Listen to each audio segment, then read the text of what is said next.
继续来看立委齐卡心最近有袂少的事端，结果即摆佫互压料。3年前，甲伊的翁婿刘元礼伫个金华城附近买一间50年的中古厝，讲途经了后，迄间厝会当翻起3倍。重点是伊的翁婿刘元礼是途经发展协会理事长。民进党的议员柯淑华就批评讲，齐卡心可能就是有内线的消息，才会当精准来投资。齐卡心来反击，讲想象力丰富，讲会伫遐买厝，是因为晚近后头厝方便来照顾到厝内底的人。另外，时事评论员温龙东嘛质疑到齐卡心协助建商推动100亿的建案。齐卡心嘛来反驳讲，伊绝对无可能帮企业来争取到用积率。伫松山区北德路4段，这间50年的老公寓，是国民党立委齐卡心2011年3月份被绑散。离附近金华城后山公园敢若32公尺，离对面未来铁道博物馆公园敢若120公尺。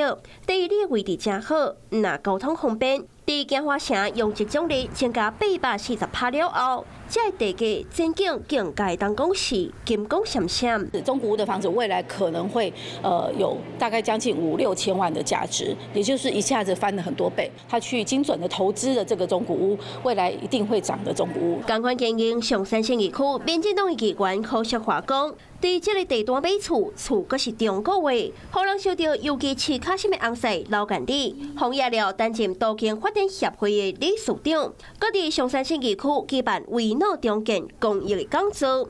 对于这个代志，齐卡心回应讲，柯淑华想济，当初是买厝，主要是希望伫家己的山区，离老母的厝敢若5分钟，方便照顾时大。一区厝价真悬，敢若买会起50年的老厝。若是真正袂单途经，阁唔知影袂等到当时，一切拢只是外界咧摇。严过齐卡心翁仔某的这套厝，生意阁唔若这件。